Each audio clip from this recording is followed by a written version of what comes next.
பெரம்பலூர் மாவட்டம் குன்னம் அருகே உள்ள கிளியூர் அப்படிங்கிற கிராமத்தில் ஆனவார ஓடையில தான் ஆராய்ச்சி பண்ண போகிறோம். அந்த ஓடையில என்னென்ன கல்லாகி மாறி போன உயிரினங்கள் இருக்கு அப்படிங்கிறத நீங்கள் நேரடியாக பார்க்கலாம்.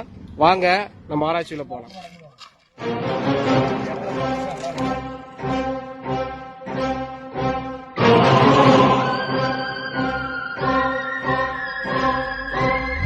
குன்னம் டு பரவாய் போற லைன்ல உள்ள கிளியூர் அப்படிங்கிற ஊர்ல ஒரு ஆனவாரி ஓடை, அந்த ஓடையில தான் ஆராய்ச்சி பண்ண வந்தோம். இன்னைக்கு ஆராய்ச்சி பண்ணும்போது எங்களுக்கு கிடைச்ச ஒரு அரிதான ஒரு வரலாற்று பொக்கிஷமான பொருள் என்னன்னு பாத்தீங்கன்னா நீங்களே பார்க்கலாம். இதுதாங்க. இது என்ன அப்படின்னு பாத்தீங்கன்னா அமோனைட்ஸ். இந்த வரி வரிவா வடிவம் இருக்க பாத்தீங்களா? பல கோடி ஆண்டுகளுக்கு முன்னாடி கடல்ல வாழ்ந்த ஒரு கடல் உயிரினம்.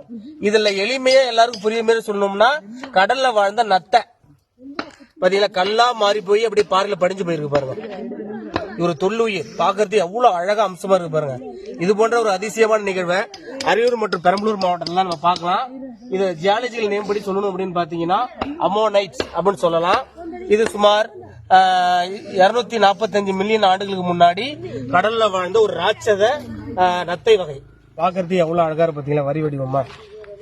என்னுடைய மாணவர் ஜெகதீஸ்வரனுக்கும் ஆகாஷ் போன்ற அனைத்து மாணவரும் பாராட்டுகளையும் வாழ்த்துக்களையும் தெரிவித்துக் கொள்கிறேன். சூப்பர் சூப்பர், அருமை. இது போன்ற ஒரு உலக அதிசயத்தை நம்ம கல்லா மாறி போன நத்தைய நம்ம இது போன்ற இடங்களை தான் பார்க்கலாம்.